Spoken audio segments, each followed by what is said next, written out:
I'm Doris Pope, President of the Friends of Rocky Bluff Library and a board member of the Manatee Library Foundation. We're celebrating a special anniversary this year for the 20th anniversary of Rocky Bluff Library, but also two others, the 100th anniversary of Palmetto Library and the 50th anniversary of the Manatee County Library System. For this special occasion, I have three key people with me today to talk about what they envision for the future of the Manatee County Library System. Allow me to introduce Sherry Courier, Neighborhood Services, Ava Eddy, Manager of Manatee Library Services, and Jane Plitt, President of Manatee County Library Foundation. Thank you, ladies. For our first question, in recent years, we have seen the evolution of libraries from a book warehouse to a learning center, a lifelong learning center for the communities. How can Manatee County manage this evolution and move patrons into this new facility? Sherry? Well, thanks, Doris. First, let me congratulate the Rocky Bluff Library on their anniversary and all of the others in your hard work. As you stated, the library system has undergone a great deal of change, and to talk about the future, we need to look back slightly. We're moving towards facilities that are more related to the community and the persons and people that are actually entering those. We've got unique places. As you know, the Rocky Bluff Library has been one where we've taken a facility and we've looked at its assets, what the community needs and what they want, and tried to make it special for that area. You'll see more of that in the future. We're looking at other outer lying areas, looking at technology, because we have more highly skilled librarians, we have more highly skilled assistants, we have people that are expecting to come into the facilities and see things that they see other people using. And as a community system, we have that ability. We're so proud of our system. We're proud of the people that work in it, and we want to share that with the community. And so the future really holds some excitement for the outer lying area, especially out east and to the south, where we don't have facilities at this time, but that we're looking to expand. So you'll look finding unique things happening, and we have the folks that you have here today to thank for that as well. Ava, the technology is changing, as well as the services that your libraries are offering to the community. How do you see the community taking advantage of those facets of the new libraries? For us, we have to keep being flexible in libraries as we transform ourselves, and it's in response to the community needs. So as technology becomes more prevalent in their life, we have to learn how to support it. And quite often people will get, for instance, an e-reader or an iPad or an iPhone or whatever kind of smart device, and they'll walk in and say to us, what do I do with this? And so we're starting right from the beginning with them. And technology is also impacting a lot of other things. For instance, job applications, social service applications are now only available virtually. So therefore, somebody who is perhaps a mechanic or a short order cook, now they have to learn how to use a computer in order to apply for a job. They have to learn how to search the internet. They have to build a resume. They have to get that access. And for many of our users that can no longer afford the internet or afford their own computer, they have to come and use them at the library. But we're providing services that help support that, or more efficiently, on a quarterly basis, we're also offering, for instance, a job fair. We had one yesterday at our library in September here, and we had 136 people supported by a dozen different local businesses and Goodwill and library staff to help them build resumes. And then these businesses are coming back to us and saying, from the last job fair, 15 of your folks were hired by my company, and they are still working for us. So we're seeing the success, and that's blossoming. So what we're mostly trying to do is respond to the community needs, whatever they may be. We listen to them via surveys, comment cards, focus groups, those kind of things, and then try and find ways to serve whatever those needs are that are identified. I see. And Jane, as a public representative to the libraries, how do you see this evolving, these technologies and these various services that they're offering? What are you hearing from the public? Excitement. The statistics, as Ava has shared, is just amazing. Despite the fact that increasing use of digital access is being made, more and more people are finding the libraries offering programs that they want, whether it's job fairs or whether it's an incredible Lincoln exhibit. So there's a lot of excitement around the concept of the library today and what it might be. And our role at the Library Foundation is to help fund some of those needs as they come along, because it's impossible, as we know, for our county and other public funds to singly bear that burden. And so what more and more we're going to be doing is partnering in an exciting way in programs that we offer, and also fundraising opportunities so that the public can be a part and stand up and say, this is my most valued community organization in the county. Okay, well, ladies, each of you, what do you see for your wish list for the county's libraries? Well, to start off, I think we were discussing really reaching out to the community. We'd love to see more spaces that are creative for the community. We have such we run such a gamut of providing services to people, from the very young to folks that have had much experience and are looking for new and innovative ways. So we're really looking at ideally spaces that are creative, helpful, expand resources, and expose the community and staff to a sharing and a learning experience. And the libraries have always been learning places. They're a place that are always available to everyone. In fact, we often think of our public libraries as the people's university.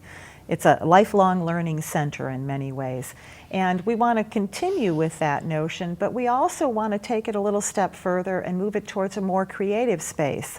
So we can engage people, whether they're interested in quilting or learning how to play chess or veteran services, whatever it may be, that they can come and they can get those needs filled through a program or being part of a meeting space or through a resource.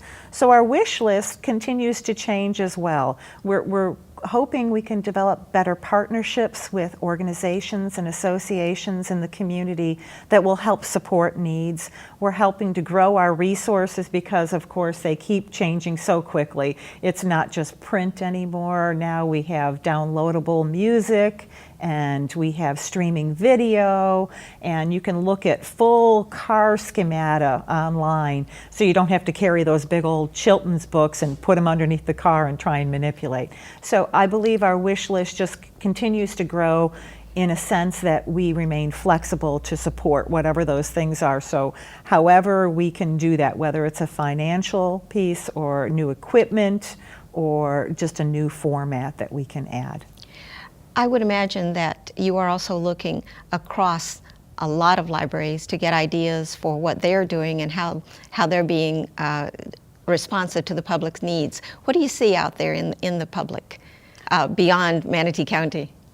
There's some amazing things going on right now. Everything from, for instance, U-Media, which is a movement that's going on that helps to support the creativity of the youth, and whether they want to learn how to create music, or they want to learn how to film, or perhaps they're interested in learning how to program or write games or whatever it may be.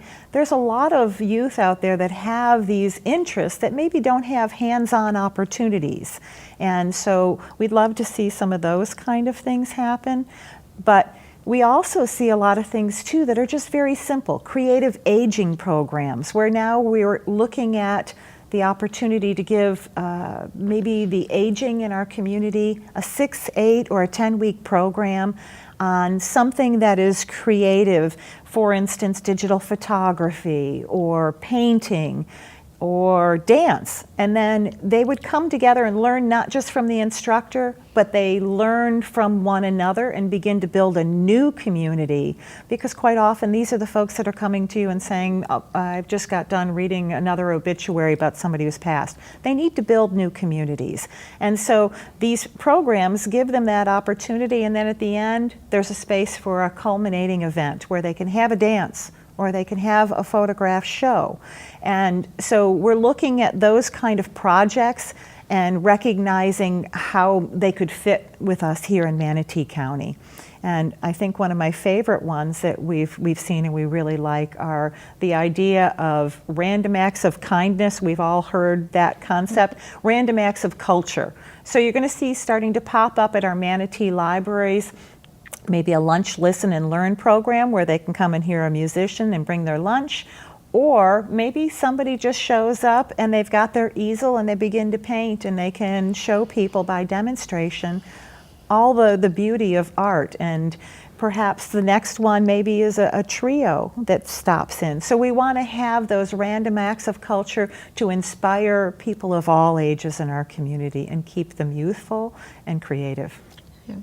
Sherry, staffing is always an issue in any facility, but with the changes that are going on, the future, what do you see as the staff of the future? What kinds of talents are you looking for? Well, we've seen a great transformation in the last few years with the staff that we have now. It's been interesting, and we see it continuing in the future. They are more diversely skilled, have a technology background along with the literary type background in their education. But one of the key things that we found that people might not think a staff person really needs is how they interact with the public. We have such an array of individuals coming in, and staff members with the library system, especially the public library system, are very skilled at working with these diverse populations, trying to help them. You never know what type of information they might need or what problem they might be trying to solve. And so you see a really diverse type of individual coming forward and carrying it on. I think that's probably been one of the greatest revelations of the public at large, is that these facilities that have been historically libraries with books and people coming in continue to evolve with the needs of the community. They automatically do it. However, the reason they're doing it is that the staff skills are higher, they're more committed. You have, folks like our manager here, Ava, who have just really opened up the programming, and so you continue to see us looking for folks that have a diverse background, but that understand who their patrons are. That's great. How do you see the public responding to these new staffing levels, the kinds of people that they meet in the libraries? What do you hear? I think the public is delighted. We clearly are participating in the programs in greater numbers. The statistics would say that there's been a 60% increase in the number of people attending programs in the various 6 libraries in the system. That's incredible. At a time when everybody says, oh, what do you need libraries for? They need libraries for all the reasons that Sherry and Ava have suggested. And they are delighted in what is available. What's so thrilling is that the public is increasingly feeling like they can make a difference, whether it's through volunteering or through contributing or simply through using and sharing their ideas. Our library system 2 years ago was voted the most innovative. They are making it innovative because of the leadership, but because they're listening to the public. That's terrific. Any follow-up? Well, I might add, as Jane was mentioning about, it was a struggle. I think those of people that are very invested in the library would like to see more staff, see more hours. And I think what we can say to the public about that is that during the downturn, the county as a whole, since they're the main funder of the staffing and the operating, had to take a look at everything across the board. And while we really didn't like decreasing services, it really allowed us to focus in more closely into what we were putting the public's money into. And now as we rebound, we can see the places where we need to expand, where they need more hours, where they need more staffing, where staffing levels need to change. And Ava and her management team are really taking a look at that. But yet we're going to be allowed to grow with the changing technology, with the changing needs of the system. And so it's exciting. I mean, we're very excited about it, even though some days are a struggle. We think that, you know, the partnerships that we have here with the foundation, with your organizations, it's only allowed us to see things more clearer, and we're really looking forward to being able to respond to that.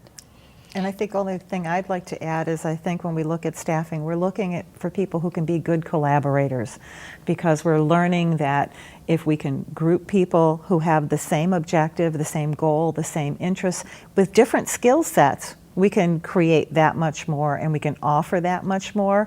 And they also are able to connect with different community associations or even individuals to learn to build due to that collaboration. So it's a very good thing. I just would like to add that with the recent response to the need to bring in a huge amount of money to support an operating system, which isn't very sexy. And if the community could respond to that in the manner in which they did, what we've demonstrated through also the graciousness of Stephen King is that the library is an amazing cultural partner and an economic force, and that we can attract people to this community, to our system, to our libraries with what we do. And I think that has a lot of partners within this community looking at us with a greater warmth and support than ever before. So I think it's a very exciting time as we go forward to imagine the partnerships of what we can create with the county, but also with the cultural institutions and the visitor institutions, and how exciting. That's great. Jane, could you talk a little bit more about what the foundation is doing globally for the library system? Well, we recognize, based on the strong foundation that was literally created in 1985 by some visionary citizens, that the public really needs to continue to play a forceful role as a catalyst in funding the library and its needed next steps. So when it began in 1985, their goal was to double the number of books. Our goal now is to provide the funding for the major next steps that are needed for the library. And so we were very proud to take on the largest fundraising we've ever done of raising $100,000. And we were delighted that the county has committed their dollars, and this is a wonderful new private-public partnership that is enabling a huge expenditure of money through this creative force. Next, I think up is going to be creative space. This is going to be expensive. Each library is going to need a different kind of response, and it's going to be something that we're going to look forward to funding. At the same time, we want to delight the public out there. We now understand that they want more and more cultural programs. So we're going to be launching an arts and lecture series, and we'll be looking forward to possibly considering, pending the board response, to even more series. If there's interest, how about a provocative series where people would just be pushed a little more to think about whatever issue. It might be political, it might be cultural, who knows? The exciting thing is that our public wants it, and we're ready to help the public support it. That's great. And I think we've demonstrated, too, how interested people are in that creative opportunity with things like our Manacon. Our 5th annual Manacon is coming up in the end of October, October 25th. And that is our annual comic convention, and it inspires our local youth, our teens in particular. Last year, there were over 1,000 teens that took over our library that weekend. And they come in and they have an opportunity to dress in their favorite costume character, and they learn how to design comics and draw them and how to actually do the scripting for them. They have an immersion in the full Japanese culture, everything from dojo demonstrations and kimono shows and parasol dancing and candy sushi, all the way to opportunities to draw new comics that express what the library means to them. And so these are really great opportunities that really showed us that the community want an opportunity to show their creativity, and so that there would be a really good response to these opportunities for creative spaces. Those are the kind of things that led us to head in this direction. And if I could just add, that Manacom experience, I would encourage adults to show up, because it will absolutely change your perspective of what a library should be. It's noisy, it's full of laughter, there's an energy there, and it's so much fun. Oh my gosh, yeah. That is the most amazing thing. The changes to libraries these days. They're not the shh places they used to be, and I think so many people are amazed at that and invigorated by it. Yeah, they're vibrant and they're vital. And they're living and breathing and exciting, and they're welcoming. It's very good. After having worked in academic libraries, I'm thrilled about this. This is such a neat thing for me, because we don't want to shush anybody. We want them to come out and really learn how to express themselves in some new way. So the wish list, back to that. One big item on the wish list?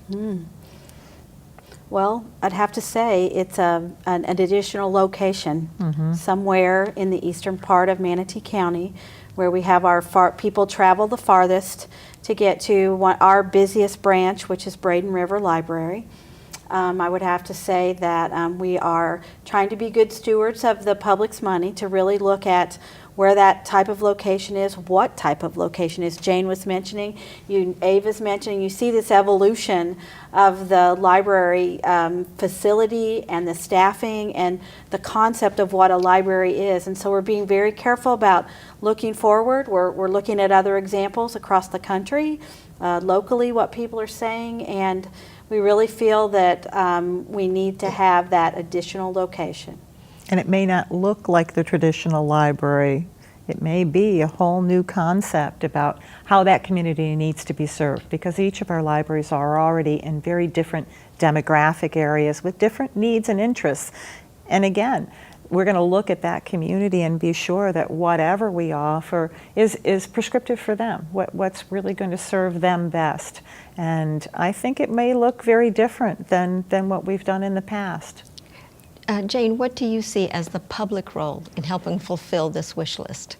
It's enormous. It's enormous. I want to encourage anyone viewing this to sign up, become a member of any of the Friends group, and volunteer and support the library.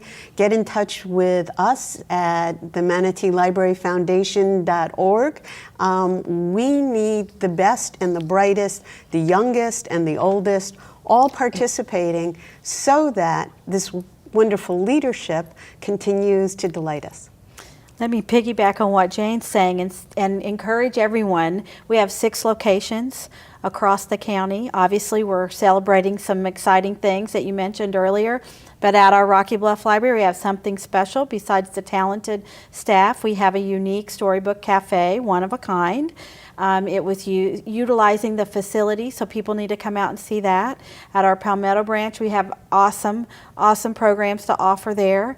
The Island branch, Ava might want to talk a little bit about that very quickly. That has a community that really is greatly served by what their Friends group is doing, and of course they have a lecture and travel series that has always been magnificent. There is a bookstore, a used bookstore at both South Manatee and Central Libraries, and Braden River has the youth community, which is just huge. So each of them, again, a different flavor and aspect. Well, thank you. We seem to be running out of time, but it's been a great conversation. Thank you all for being here, and thank you for helping us discuss the Library Foundation. I want to thank, as I said, my guests for joining us today and speaking with us about the future of the Manatee County Library System. The future sounds exciting, and it looks like the Manatee County Library will be engaged in serving the public for many years to come. Thanks to METV for making this program possible. And for more information on the Manatee County Library System or the Friends of Rocky Bluff Library, please call or visit our websites. Thank you very much for watching. Thank you. Thanks, Doris. Thank you.